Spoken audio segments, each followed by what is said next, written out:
Hello everyone, start कर रहे हैं। ये the lecture we are starting is क्या है, ये हिंदी में है। ब्रिटिश गवर्नर, तो ये गवर्नर जनरल वाइस रॉज बहुत इंपॉर्टेंट टॉपिक है। इसे क्वेश्चंस घूम फिर के आते हैं, अलग अलग जगह से आते हैं, अलग अलग तरह से आते हैं। तो ये PCS specially for UP PCS as well as IAS दोनों के लिए बहुत ज़्यादा इंपॉर्टेंट है। इस लाइन टू लाइन अगर आप एक बार पढ़ लोगे, दोबारा पढ़ लोगे, इसमें बहुत तथ्यात्मक है, बहुत ज़्यादा ये फैक्चुअल बुक है। This is very factual book. This is the modern history, ये मॉडर्न हिस्ट्री की किताब है। और ये दिस इज़ परीक्षा वाणी, दिस इज़ परीक्षा वाणी की किताब। ठीक है, तो अब स्टार्ट करते हैं गवर्नर जनरल। ठीक, ये हमारा पहला लेक्चर है, तो इससे स्टार्ट करेंगे। यहाँ से पूरा पढ़ते हैं लाइन टू लाइन, थोड़ा थोड़ा, फिर देखा जाएगा। और मैं इसको थोड़ा ये साइज़ बड़ी कर देता हूँ। भारत में क्या है, अंग्रेज़ी शासन की स्थापना सबसे पहले बंगाल के प्लासी के युद्ध के पश्चात हुई। जो बैटल ऑफ प्लासी था 1757 वाला, तो यहीं से सारी स्टार्टिंग हुई है, सारी चीज़ें स्टार्ट हुई हैं। प्लासी के युद्ध के समय बंगाल में अंग्रेज़ों का प्रमुख ड्रेक था। तो क्या अंग्रेज़ों का प्रमुख क्या था? ड्रेक। प्लासी युद्ध की सफलता में रॉबर्ट क्लाइव की भूमिका काफ़ी रही थी अच्छी, और ये बंगाल का प्रथम गवर्नर बनाया गया था। ख़ास बात आप याद रखिएगा, गवर्नर बनाया गया था। ठीक है, आइए यहाँ से पूरा बंगाल पढ़ते हैं। रॉबर्ट क्लाइव, तो ये क्लाइव जी का जन्म हुआ था 1725 की डेट याद रखिएगा आप, 1725, और इंग्लैंड के साधारण परिवार से थे। देन 1742 में ईस्ट इंडिया कंपनी के अंतर्गत एक साधारण क्लर्क के रूप में नियुक्त हुए थे। फिर भारत में ब्रिटिश साम्राज्य का संस्थापक सिद्ध हुआ। तो ये इन्होंने ही ऐसे कार्य किए कि भारत में जो ब्रिटिश साम्राज्य है, इसका संस्थापना हो सकी है। तो देखिए, 2 बार आए थे। ये प्रथम कालखंड था, 1703 साल का कालखंड था, 57 से 60। और जो दूसरी बार ये रॉबर्ट क्लाइव आया है, तो ये 65 से 67 2 साल रहा। तो जो पहला वाला संस्करण था 57 से 60 वाला, आइए इसकी प्रमुख घटनाएं देखा जाए। तो पहला था आरकट का घेरा। तो 1751 में इस व्यक्ति ने आरकट का घेरा किया और बहुत अपना कौशल दिखाया इसमें, और मोहम्मद अली को कर्नाटक का नवाब बना दिया। ठीक, फिर 1757 में प्लासी का युद्ध हुआ, इसने विजय प्राप्त की। ठीक है, और सिराजुद्दौला को परास्त कर दिया था इसने 1757 में, और मीर जाफ़र को इन्होंने नवाब बनाया। मीर जाफ़र ने ही धोखा दिया था सिराजुद्दौला जी को। देन 1757 में फिर से आलमगीर द्वितीय के ज्येष्ठ पुत्र ने अली गौहर ने अवध के जो नवाब थे शुजाउद्दौला की सहायता से बंगाल पे आक्रमण कर दिया। तो अली गौहर ने शुजाउद्दौला के साथ 57 में ही नवाब बंगाल पे आक्रमण किया, पर ये सफलता नहीं मिल पाई इन लोगों को। ठीक है, क्लाइव था यहाँ, क्लाइव के अगेंस्ट, क्लाइव के सम्मुख उसे सफलता नहीं मिल पाई। फिर क्या है यहाँ पे, 25 नवंबर 1759 में अंग्रेज़ों द्वारा डच और चंदरनगर तथा चिनूसारा के बीच बेदारा, तो बैटल ऑफ बेदारा, ठीक है, या बैटल ऑफ हुगली भी कहते हैं, बैटल ऑफ हुगली। ठीक है, तो ये सब सारी हुई 1759 में। ठीक है, 25 नवंबर। इसमें क्या हुआ था कि मीर जाफ़र ने ही गया था, मदद मांगा था मीर जाफ़र कि भैया इनको हमें भगाना है, तो डचों से जाकर के मिल गया। ठीक है, क्लाइव के द्वितीय कार्यकाल देख लीजिए, 65 से 67। ये कार्यकाल द्वितीय था किसका? क्लाइव का। और इसकी प्रमुख घटनाएं आइए देखा जाए। द्वैध शासन, ठीक है, डुअल गवर्नमेंट। बक्सर का जब युद्ध हुआ 1764 में, बक्सर वाला, इसके पश्चात जब क्लाइव दूसरी बार बंगाल का गवर्नर बनाकर भेजा गया और 1765 में आया, तो उसने मुगल सम्राट शाह आलम और अवध के नवाब वजीर शुजाउद्दौला से इलाहाबाद की संधि की। तो क्या 65 में की? इलाहाबाद की संधि। अवध के वजीर शुजाउद्दौला और शाह आलम। ठीक, शाह आलम से बिहार, बंगाल, उड़ीसा इसने दीवानी की प्राप्ति कर ली। कहाँ की? बिहार, बंगाल, उड़ीसा की शाह आलम से ले ली। ये भी सवाल, ये सब क्वेश्चन आ चुके हैं, ये सब क्वेश्चन हैं। फिर जबकि बंगाल से निज़ामत का दायित्व मिला, तो वो निज़ामत का दायित्व बंगाल से मिला, किंतु कंपनी इस पूरे उत्तरदायित्व को भली भांति निर्वाह करने में असमर्थ था। इसलिए क्या हुआ कि क्लाइव ने जो लॉ एंड ऑर्डर है, शांति और सुव्यवस्था, जो निज़ामत है, इसको उसका उत्तरदायित्व दे दिया नए नवाब नजमुद्दौला को, क्योंकि लॉ एंड ऑर्डर संभल नहीं रहा था, तो इन्होंने दे दिया नजमुद्दौला को। फिर क्या हुआ, इन्होंने माल गुजारी और वसूली अपने ही हाथ में रखे। तो क्लाइव लोग ने माल गुजारी और वसूली इन्होंने अपने हाथ में रखा। इस प्रकार इन्होंने बंगाल को 2 शक्तियों का शासन स्थापित हो गया, जिसे द्वैध या दोहरा शासन कहा जाता है। इंपॉर्टेंट है, इस दोहरे शासन को 1772 में वारेन हास्टिंग ने आते ही समाप्त कर दिया। फिर इनकी व्यापार समिति की स्थापना देखा जाए। कंपनी जो है, कंपनी के कर्मचारियों में एक व्यक्तिगत व्यापार, क्या है, व्यक्तिगत व्यापार पर प्रतिबंध लगने से होने वाली क्षति को पूरा करने के लिए। देखिए, कंपनी के कर्मचारियों के व्यक्तिगत व्यापार होता था, उस पर प्रतिबंध लग गया, उसको पूरा करने के लिए इसने सोसाइटी फॉर ट्रेड बनाया। क्या बनाया भाई साहब? सोसाइटी फॉर ट्रेड 65 में। अब इसमें नमक, सुपारी और तंबाकू के व्यापार का एकाधिकार दिया गया। इस समिति को होने वाले आय को लाभांश के रूप में कंपनी के कर्मचारियों को उनके पद के अनुसार दे दिया गया या बांट दिया जाता था पद के अनुसार पैसे वैसे। श्वेत विद्रोह क्या है? White revolt. वाइट लोग रिवॉल्ट क्यों कर दिए भाई? वाइट को क्या दिक्कत आई? देखिए, क्लाइव ने सैनिक सुधार की ओर ध्यान दिया और सिपाहियों को युद्ध काल में दोहरा भत्ता देना बंद कर दिया। अब जनवरी 1766 में यह भत्ता मात्र उन सैनिकों को दिया जाता था जो बिहार और बंगाल की सीमा से बाहर कार्य करते थे। तो जो बंगाल और बिहार की सीमा से बाहर कार्य करते थे लोग, उनको दिया जाता था। अब इससे क्या हुआ? सेना में असंतोष फैलने लगा और मुंगेर और इलाहाबाद स्थित अंग्रेज जो हैं अधिकारी ने इस आज्ञा के विरुद्ध विद्रोह किया। इसीलिए इसको व्हाइट म्यूटिनी कहा जाता है। ठीक है, संज्ञा प्रदान की गई है। लेकिन क्लाइव दृढ़ रहा और विद्रोह को उसने दबा दिया, व्हाइट म्यूटिनी को भी दबा दिया। ठीक है, कुछ देखिए तथ्य यहाँ पे लिखे हुए हैं, जैसे भविष्य का अग्रदूत किसे कहा जाता है? ठीक है, ये रॉबर्ट क्लाइव को कहा जाता है। बक्सर के युद्ध किस बंगाल गवर्नर के काल में होता है? वेनिस्टार्ट। ये भी सवाल आ चुका है। वेनिस्टार्ट के काल में बंगाल का बक्सर का युद्ध हुआ था, जो बंगाल का गवर्नर था। ये क्लाइव बाद में बनाया गया। बंगाल के किस गवर्नर ने इंग्लैंड में जाकर आत्महत्या की? रॉबर्ट क्लाइव जो ये गया इंग्लैंड और आत्महत्या कर ली। देखिए कितनी बड़ी बात है, ये जाके आत्महत्या कर लिया। फिर कॉर्नवालिस कौन है? ये भारत में न्यायिक सेवा के जनक माने जाते हैं। किस संधि द्वारा बनारस पर अंग्रेजी सर्वोच्चता स्वीकार की गई? फैजाबाद की संधि द्वारा। अब यहाँ पे क्या बहुत इंपॉर्टेंट पॉइंट है, ये भी देख लीजिए कि किस संधि द्वारा बनारस में अंग्रेजी सर्वोच्चता स्वीकार की गई। तो बनारस में अंग्रेजी जो सर्वोच्चता है वो स्वीकार की गई 1775 में, फैजाबाद की संधि। ये आप इसको भी याद रखिएगा। भारत का वह एकमात्र गवर्नर जनरल कौन था जिस पर बर्क ने इंग्लैंड में महाअभियोग का मुकदमा दायर किया? वो लॉर्ड वॉरेन हास्टिंग। तो बर्क ने क्या किया था? इंग्लैंड में महाअभियोग का मुकदमा दायर किया था, किसके खिलाफ? वॉरेन हास्टिंग के खिलाफ। ठीक, चलिए आइए आगे देखा जाए। Governor general of Bengal.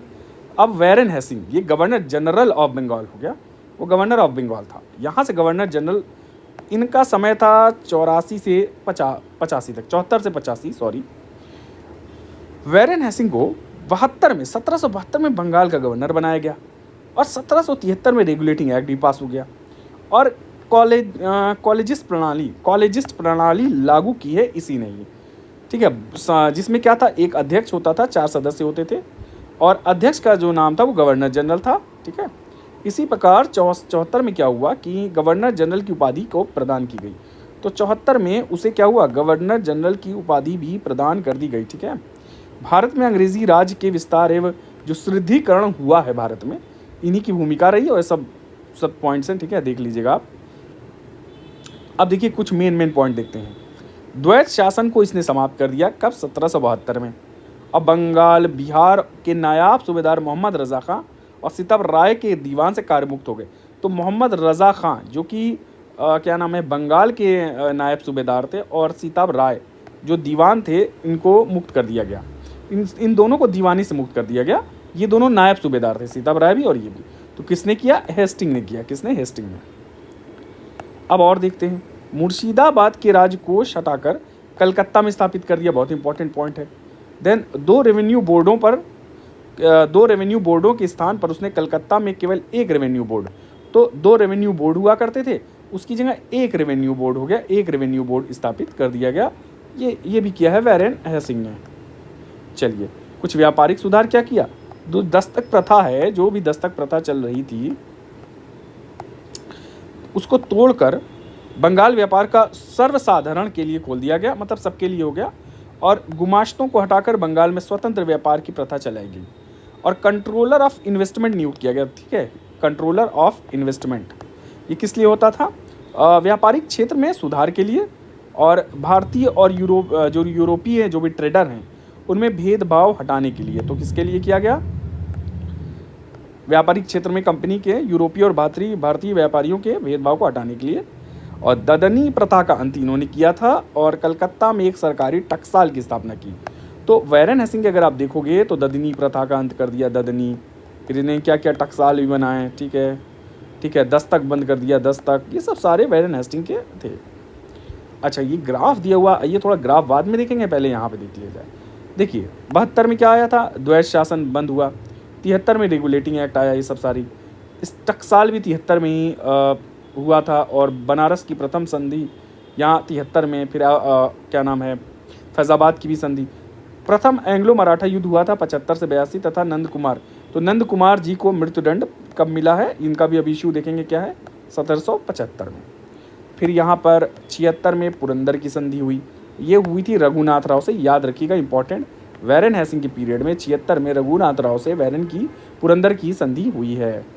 Then 1780 में एंग्लो मैसूर की द्वितीय युद्ध हुआ, तो 80 से 84 में जो द्वितीय युद्ध था एंग्लो मैसूर का, इसमें कौन था, और 84 में हुई थी ट्रीटी ऑफ सलबाई, ये सब देखा जाएगा, ट्रीटी ऑफ सलबाई, ठीक है। चलिए आइए, सलबाई की संधि सॉरी 82 में था ये, सॉरी यहाँ मैं गलत कर दिया, सॉरी फॉर दैट, 82, ठीक है। देन 1784 में मैंगलोर की संधि हुई, ठीक है, और पिट्स इंडिया एक्ट पारित हुआ, तो एक हुआ है पिट्स इंडिया एक्ट पारित हुआ है, पिट्स इंडिया एक्ट और मैंगलोर की संधि 1784 में। देन राजस्व सुधार क्या है, राजस्व सुधार, हेस्टिंग ने राजस्वी संबंधी कुव्यवस्था को दूर करने के लिए एक समिति नियुक्त किया था, और परीक्षण और अशुद्धि आधारित नियमों को अपनाकर उसने एक भू राजस्व वसूली एवं राजस्व संबंधी सुधार किया। उसके लिए ब्रिटिश लैंड रेवेन्यू कलेक्टर का पद नियुक्त किया गया था, तो एक ब्रिटिश लैंड रेवेन्यू कलेक्टर का पद नियुक्त किया गया, ठीक है। चलिए कुछ इंपॉर्टेंट पॉइंट देखते हैं। न्याय संबंधी इन्होंने क्या हुआ, न्यायिक सेवा की भी शुरुआत की है, और प्रत्येक जिले में सर्वप्रथम दीवानी और एक फौजदारी न्यायालय की स्थापना की। तो एक यहाँ पे देखिए सर्वप्रथम दीवानी और एक फौजदारी न्यायालय की भी स्थापना हुई है। Then we have regulating act 1773 के तहत 1774 में एक क्या खुला है, सुप्रीम कोर्ट, सर्वोच्च न्यायालय सुप्रीम कोर्ट खुला कलकत्ता में, और इसके एलिजा एम्पे जो है मुख्य न्यायाधीश थे, और अन्य थे चैम्बर्स, लीमास्टर, ये भी आप याद रख सकते हो,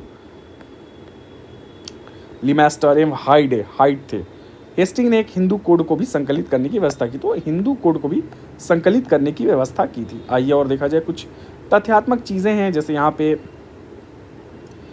ये देखो, प्रथम गवर्नर बना कौन बंगाल का, लॉर्ड क्लाइव, ठीक है। बक्सर की विजय के बाद इसे पुनः बंगाल का गवर्नर बनाया गया, ठीक है। तो पहले तो बंगाल का गवर्नर बना था 57 से 60, जब ये दोबारा लौट करके आता है ना, तो 1765 और 2 साल के लिए तो दोबारा गवर्नर बना दिया गया, इनको दोबारा गवर्नर बनाया गया। चलिए, राजस्व सुधार किया इन्होंने, द्वैत शासन लगाया, सब हम देख चुके हैं।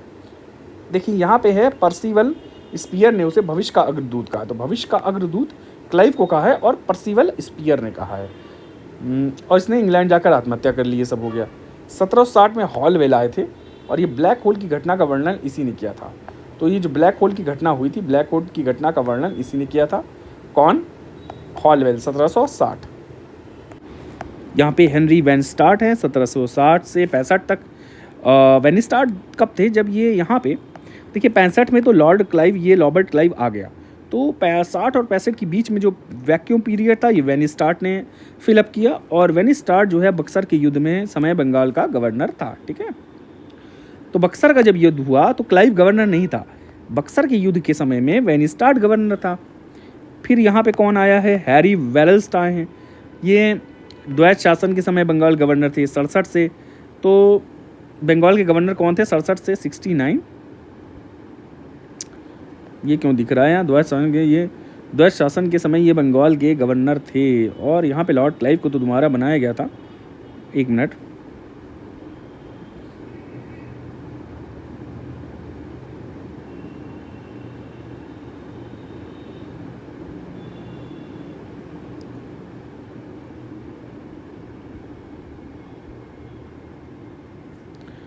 तो जब क्लाइव दूसरी बार बंगाल का गवर्नर बनकर अप्रैल में आया, तो 65 में तो आ ही गया था। अच्छा, ये 65 में आया था, ठीक है, तो 65 में आए होंगे, हाँ ठीक है। तो ये 67 से स्टार्ट है, तो 65 टू 67 क्लाइव था, सॉरी मैं थोड़ा कंफ्यूज हो गया। तो 67 में आया था हैरी वेल्स, और ये रहे, इन्होंने तो नहीं हटाया द्वैत शासन। फिर 69 से 72 एक और रहे शख्सियत जिनका नाम है जॉन कर्टियर, ठीक है। और 1770 का जो बंगाल का बहुत फेमस जो अकाल पड़ा था, फेमीन था, बंगाल का फेमीन 1770 में, और एक कर्टियर थे इस समय, कर्टियर ये नाम याद रखिएगा कि कर्टियर थे, उन्हीं के समय में था। देन वैरेन हेसिंग थे 72 से 73 में आए हैं, ये 72 से 73, कार्यकाल 84 तक था, तो यहाँ ऐसे लिख दिया होगा 84 तक। चलिए आइए देखते हैं क्या है।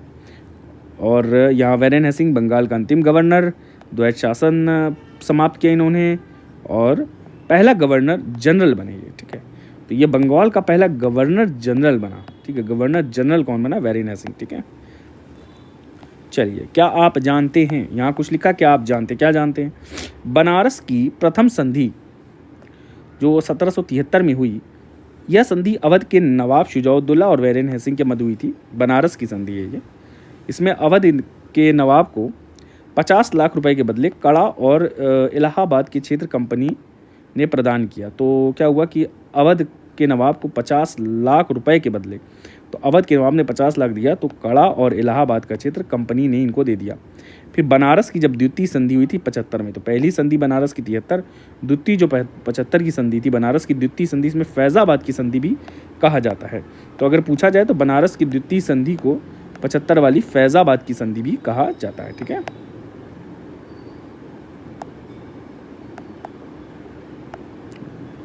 ये सिराजुद्दौला की मृत्यु के बाद कंपनी प्रशासित परिषद द्वारा अवध के नए वजीर एवं जबरदस्ती थोपी गई संधि थी, और इसके कारण वजीर को ब्रिटिश सेना के उपयोग के बदले में अधिक धन भुगतान करना पड़ा, ठीक है।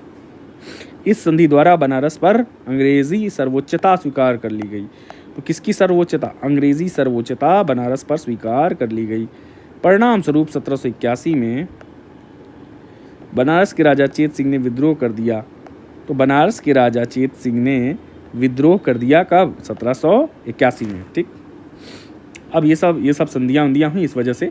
आइए आगे देखा जाए। हेस्टिंग का जो है अनैतिक कार्य, नंद कुमार को फांसी दे दी गई। अब क्या है यहाँ पे? नंद कुमार एक उच्च वंश के प्रतिभाशाली बंगाली ब्राह्मण थे। 11 मार्च 1775 को उसने क्या हुआ कि हेस्टिंग पर यह अभियोग लगाया कि हेस्टिंग ने मीर जाफर की विधवा मुन्नी बेगम से 3.5 लाख रुपए लेकर मुन्नी बेगम को नवाब मुबारिकुद्दौला की संरक्षिका बनाया है। इसी समय मोहन प्रसाद नामक कलकत्ता के एक व्यापारी ने नंद कुमार पर जालसाजी का मुकदमा दायर किया। फिर क्या था? इसमें कहा गया कि हेस्टिंग को बदला लेना था और प्रतिशोध का मौका मिल गया, और तदनंतर यह विवाद सुप्रीम कोर्ट पहुंचा, और एलिजा एम्पे ने वैरेन हेस्टिंग के मित्र थे, और इन्होंने फांसी वासी प्राणदंड दे दिया। बिकॉज क्यों? क्योंकि नंद कुमार ने हेस्टिंग पर यह अभियोग लगाया कि हेस्टिंग ने मीर जाफर की विधवा मुन्नी बेगम से 3.5 लाख रुपए लेकर मुन्नी बेगम को नवाब मुबारिकुद्दौला की संरक्षिका बनाया, ठीक है। आइए अब देखा जाए। अब देखिए यहाँ हो गया। फिर 5 अगस्त 1775 को नंद, देखिए ये हाईलाइट किया हुआ है, तो बहुत इंपॉर्टेंट पॉइंट है ये 5 अगस्त 1775 को नंद कुमार को फांसी दे दी गई। तो इट्स इंपॉर्टेंट डेट, क्रोनोलॉजी में आ सकता है कि 1775 में नंद कुमार जी को फांसी दे दी गई थी। बेवरिज ने इस मुद्रण को न्याय की हत्या बोला कि दिस इज न्याय की हत्या, ठीक है। चेत सिंह का मामला है, बनारस के राजा थे।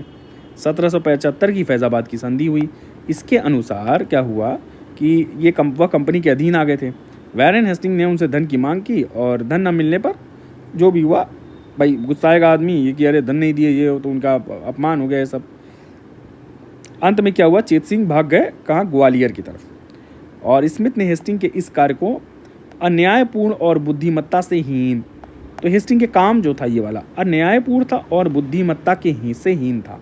किसका? ये फैज़ाबाद की संधि के बाद वाला, और चेत सिंह के साथ हुआ था। किसके साथ हुआ था? चेत सिंह, ठीक। आइए, अवध की बेगम में असफुद्दौला अवध का नवाब था, ठीक है। उस पर कंपनी पर 1 करोड़ रुपए लोन था, ऋण, ठीक है। तो उस पर कंपनी का भाई 1 करोड़ का लोन, वह ये ऋण अवध की बेगमों से वसूल कर क्या किया उसने? बहू बेगम, दादी बुर्रा बेगम जो भी हैं, इन सब से वसूला और अदा करना चाहता था। 1781 में क्या हुआ? अब ये देखिए 81 की बात होगी, 82 में सालबाई की ट्रीटी है।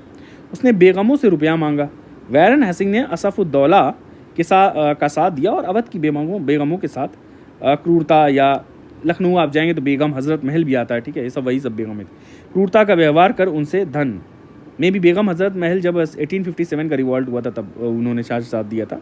पर यहाँ पे देखिए जो और बेगमें थी, उन्होंने क्रूरता का व्यवहार कर उनसे उनका धन 1782 में ले लिया। किसने? यही असफुद्दौला ने, अवध के जो नवाब असफुद्दौला है, तो बेगमों के साथ क्रूरता की और धन वापस ले लिया। वैरन हेस्टिंग ने यह कार्य भी नैतिक दृष्टि से उचित नहीं था। तो ये सब कार्य भी इनका उचित नहीं था, ये सब बताया गया है। आइए ग्राफ देखा जाए। बंगाल का प्रथम एवं अंतिम गवर्नर कौन था? ये रॉबर्ट क्लाइव वैरन हेस्टिंग, ठीक है। सब द्वैत शासन का जनक कौन है?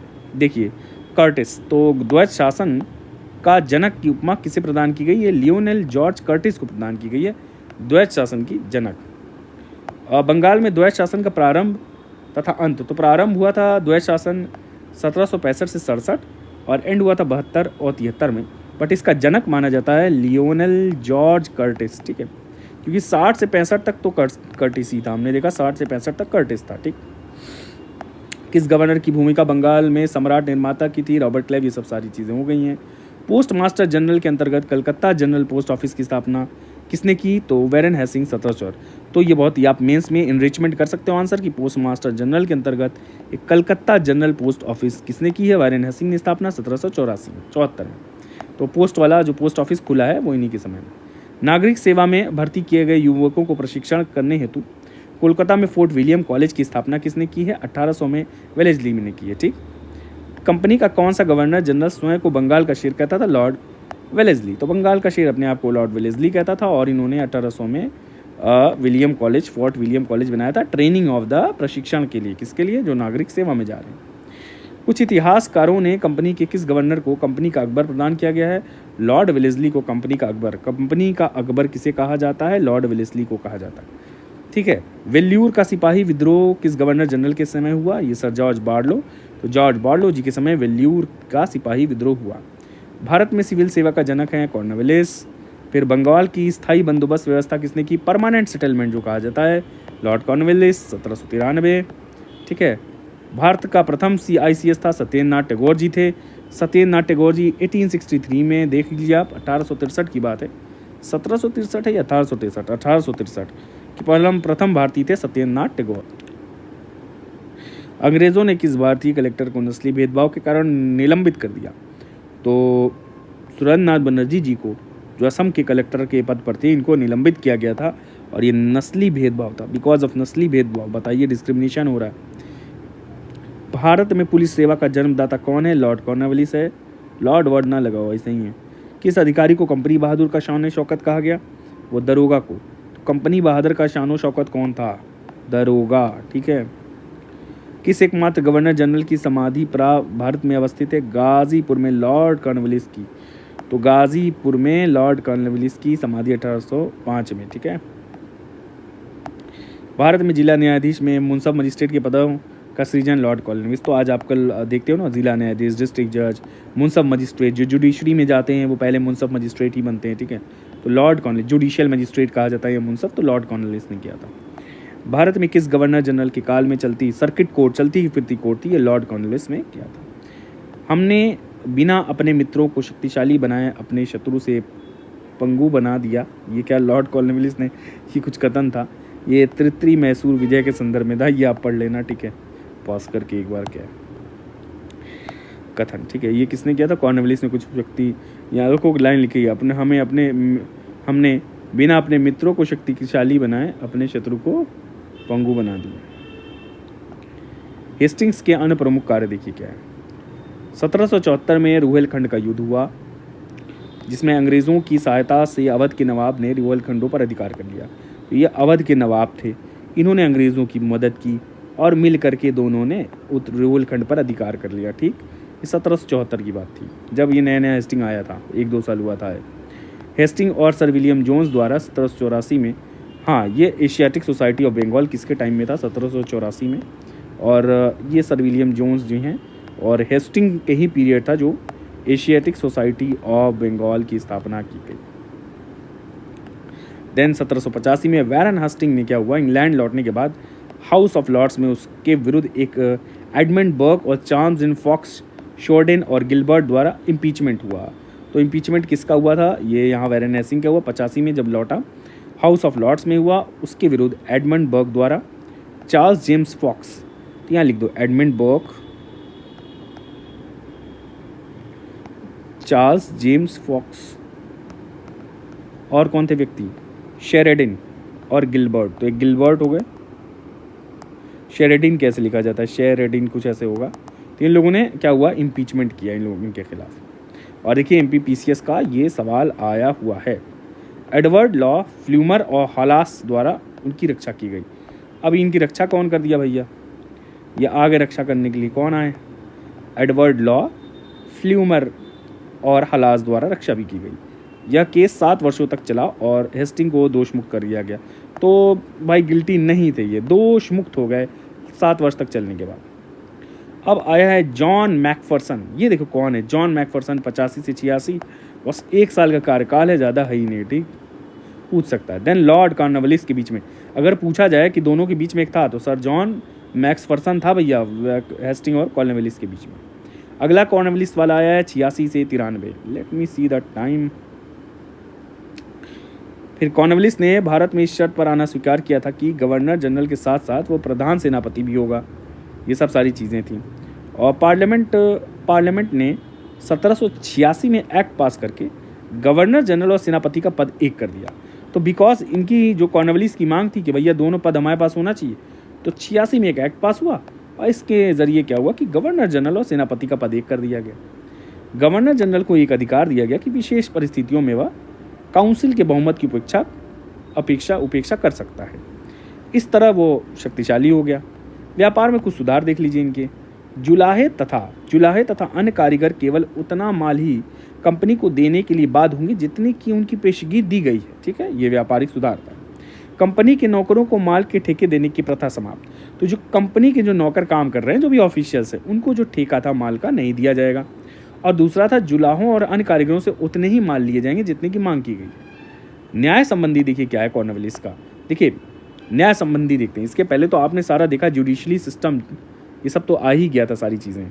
जुडिशरी तो इस्टेब्लिश सुप्रीम कोर्ट हो ही गया था वैरेन हेस्टिंग के पीरियड में। ठीक है, सिविल सर्विसेज और ये सब, और एक लैंड रेवेन्यू कलेक्टर भी बनाया जा चुका था वैरेन हेस्टिंग के टाइम में। अब इनके समय में देखिए क्या है, निजामत अदालत को मुर्शिदाबाद से हटा के कलकत्ता, तो मुर्शिदाबाद से कलकत्ता बना दिया गया निजामत अदालत को। वैरेन हेस्टिंग ने भी मुर्शिदाबाद से कलकत्ता कुछ हटाया था, ट्रेजरी हटाई थी। ठीक है, तो मुर्शिदाबाद से ट्रेजरी वैरेन हेस्टिंग ने हटाई थी, ट्रेजरी। यहाँ निजामत अदालत है और मुर्शिदाबाद से कलकत्ता किसने किया? कॉर्नवालिस ने, सी ने। फिर भारत के जो न्यायाधीश थे से युक्त जिला फौजदारी अदालतें समाप्त कर दी गईं और इन अदालतों के स्थान पर 4 भ्रमणशील न्यायालय, 3 बंगाल में और 1 बिहार में, सर्किट कोर्ट, ठीक है, भ्रमणशील न्यायालय बनाई गई इन्हीं के द्वारा, 3 बंगाल में 1 बिहार में। भ्रमणशील में भी यही होगा, सर्किट कोर्ट।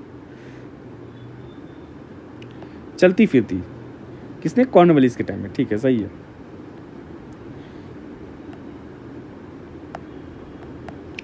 तो भ्रमणशील न्यायालय हो गया। जिलों में दीवानी अदालत की स्थापना, तो जिलों में दीवानी अदालत इन्होंने ही लाई। और जिला न्यायालय के ऊपर 4 प्रांतीय न्यायालय बनाए गए और इसमें जिला न्यायालय के निर्णयों के खिलाफ अपील की जा सकती थी प्रांतीय न्यायालय। तो जो प्रांतीय न्यायालय थे उसमें जिला न्यायालयों के निर्णय के खिलाफ अपील की जा सकती थी। ये अदालतें मुर्शिदाबाद, कलकत्ता, पटना तथा ढाका में स्थापित थी। रेवेन्यू कोड भंग करके जिले में रेवेन्यू अदालत स्थापित की गई। तो रेवेन्यू कोड को भंग करके जिले में रेवेन्यू अदालतें स्थापित की गई। तो वही तो चीज़ें हुई। हाँ, तो जिले में रेवेन्यू अदालत स्थापित की गई, रेवेन्यू कोड खत्म करके।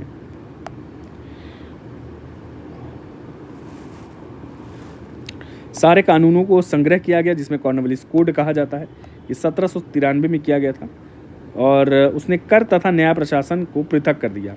तो कर वाला रेवेन्यू कलेक्शन वाला प्लस जस्टिस, ये दोनों अलग अलग होगा। ठीक है, एक ही आदमी ने, एक तरह से चेक एंड बैलेंस कह सकते हो, सेपरेशन ऑफ पावर का यहाँ पहला एग्जाम्पल मिल जाएगा। ठीक है, शासन संबंधी सुधार क्या था? पदों पर योग्यता के आधार पर व्यक्तियों की नियुक्ति।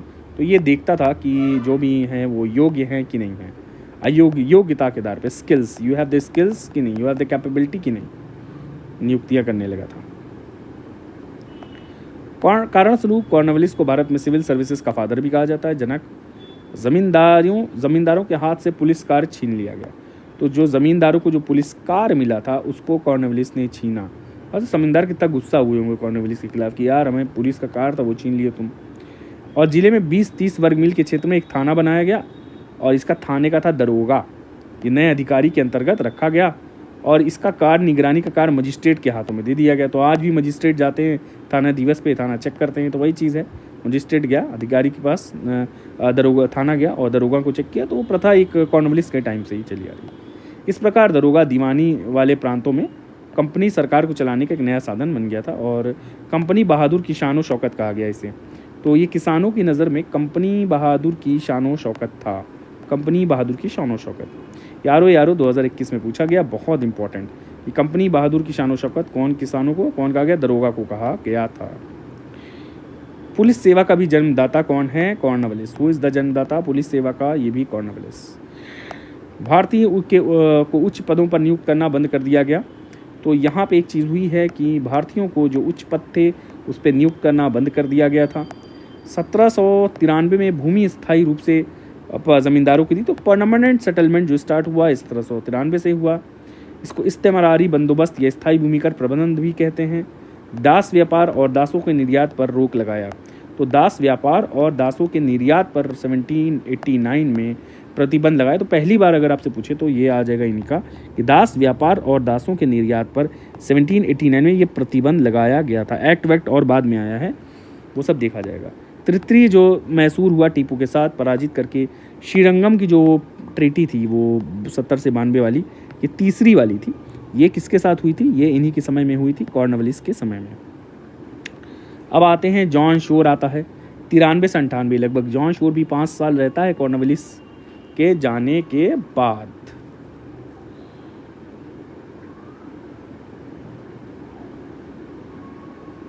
आइए सर जॉन शोर के बारे में देखते हैं, इनके बारे में क्या क्या चीज़ें हैं। इनके कार्यकाल की जो प्रमुख घटना थी वो अहस्तक्षेप की नीति थी। इसी का प्रतिपादन था अहस्तक्षेप। और इन्होंने अफगानिस्तान मराठों के विरुद्ध जो है हैदराबाद को सहायता दी थी। तो हैदराबाद को सहायता प्रदान की थी तथा राजपूत राज्यों में अपनी सेना को हटाने में जॉन शोर ने इस नीति का पालन किया। ठीक है, तो जॉन शोर का क्या था भाई, हैदराबाद को अफगानिस्तानों और मराठों के विरुद्ध भाई मदद की और ये सब। इसके समय में ही अहमद शाह अब्दाली के पोते जमन शाह ने भारत पर आक्रमण किया। तो अहमद शाह अब्दाली का जब पोता जमन शाह था, इनके समय में जॉन शोर के समय में अहमद शाह अब्दाली का पोता जमन शाह आया था और आक्रमण किया था। खुर्दा का युद्ध जो 1795 में मराठों ने निज़ाम को पराजित किया। तो ये खुर्दा का युद्ध था 1795, ये डेट सब याद रखिएगा। तो खुर्दा का युद्ध था जिसमें मराठों ने निज़ाम को पराजित किया। ज्ञातव्य है कि सर जॉन शोर ने केवल अवध के मामले में हस्तक्षेप किया था। तो यहाँ क्या ज्ञातव्य है कि सर जॉन शोर ने केवल अवध के मामले में हस्तक्षेप किया था। ठीक है, इनका पीरियड देखो क्या था, 93 से 98, 5 साल। ये आया खतरनाक इंसान लॉर्ड वेलेस्ली। लॉर्ड अवार्ड क्या? वेलेस्ली। 1798 से 1805, 7 साल रहा भाई। 1798 में मार्क्स ऑफ वेलेस्ली भारत का गवर्नर जनरल आया और उसका उद्देश्य क्या था कि राज्य का विस्तार करना। ठीक है, और भारत से फ्रांसीसियों के प्रभाव को नष्ट कर देना कि भाई फ्रांसीसियों का जो है प्रभाव ना रहे। 7 वर्ष की छोटी अवधि ने बहुत कुछ काम वाम किया इसने, और इसमें सब्सिडियरी अलायंस सबसे इसका मेन है।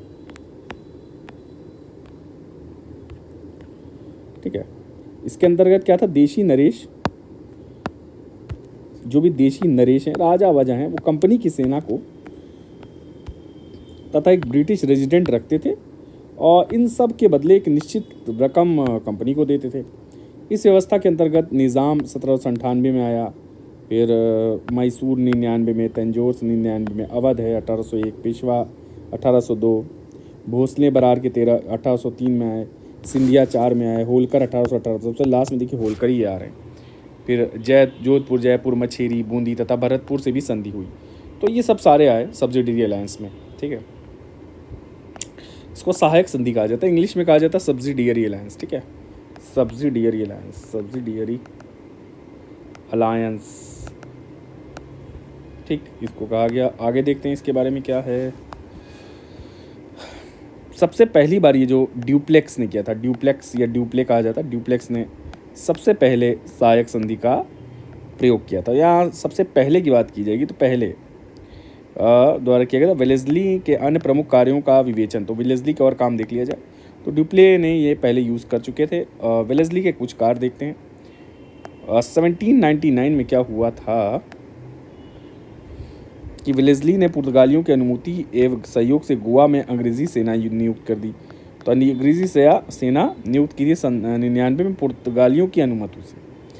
फिर जो चौथा एंग्लो मैसूर वार हुआ टीपू सुल्तान की जिसमें मृत्यु हुई थी वो इन्हीं के पीरियड में हुई थी। कौन था? वेलेस्ली। 1800 में इसने सिविल सेवकों के प्रशिक्षण के लिए कलकत्ता में फोर्ट विलियम कॉलेज खोला था। किसने खोला था? वेलेस्ली ने, 1800 में। ठीक। फ्रांसीसियों की सुरक्षा के दृष्टिकोण से वेलेस्ली ने बंगाल के निकट डच अधिकृत क्षेत्रों पर 1801 में अधिकार किया। तो डच अधिकृत क्षेत्रों पर 1801 में अधिकार। शाह आलम जो था वो शक्तिहीन था, ठीक है, पर फिर भी सम्राट तो था ही भारत का। और 1803 में लॉर्ड लेक ने दिल्ली और आगरा पर कब्जा कर मुगल सम्राट शाह आलम द्वितीय को अपने संरक्षण में ले लिया। तो ये 1803 की घटना थी जब लॉर्ड लेक था, इसने दिल्ली और आगरा पे कब्जा कर मुगल सम्राट शाह आलम द्वितीय को अपने संरक्षण में ले लिया। बेसिन की संधि बताइएगा 1802 में किसके साथ हुई थी? ठीक है, it was Bajirao to.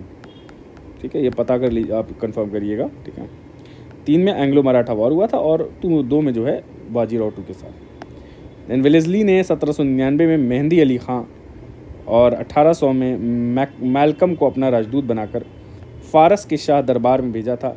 Malcolm ने ईरान के शाह के साथ संधि कर ली। परिणाम स्वरूप शाह ने फ्रांसीसियों को अपने राज्य की सीमा से बाहर निकाल देने का आश्वासन दिया। तो 1799 में मेहंदी खां को और 1800 में वेलेस्ली ने मैल्कम को अपने राजदूत बनाकर फारस भेजा था और कहा यहाँ से फ्रांसीसियों को निकालना था। ठीक है, वेलेस्ली ने नेपोलियन के विरुद्ध भारत में एक सेना भी मिस्र भेजी थी तथा युद्ध कोष के लिए ब्रिटेन को एक बड़ी धनराशि भी दी थी। वास्तव में वेलेस्ली मैकियावेली के सिद्धांतों का अनुयायी था। तो वेलेस्ली मैकियावेली के सिद्धांतों का अनुयायी था। ठीक है, तो वेलेस्ली किसका? मैकियावेली के सिद्धांतों का अनुयायी था।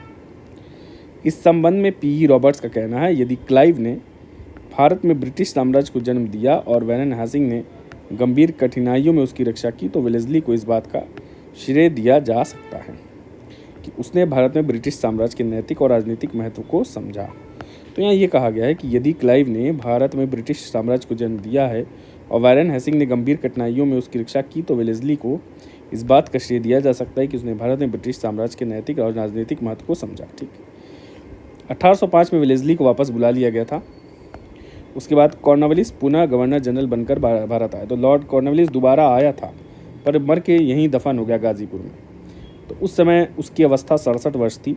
लॉर्ड कॉर्नवालिस वेलेस्ली की वैदेशिक नीति को परिवर्तित कर देना चाहता था, किंतु उसका स्वास्थ्य अच्छा नहीं था और वो 5 अक्टूबर 1805 में ही, तो मतलब 1805 में आया और 5 अक्टूबर 1805 में ही इसकी मृत्यु हो गई और गाजीपुर में उसका देहांत हो गया। तो इसके बाद सर जॉर्ज बार्लो जनरल नियुक्त हुआ। तो उसके बाद था जॉर्ज बार्लो।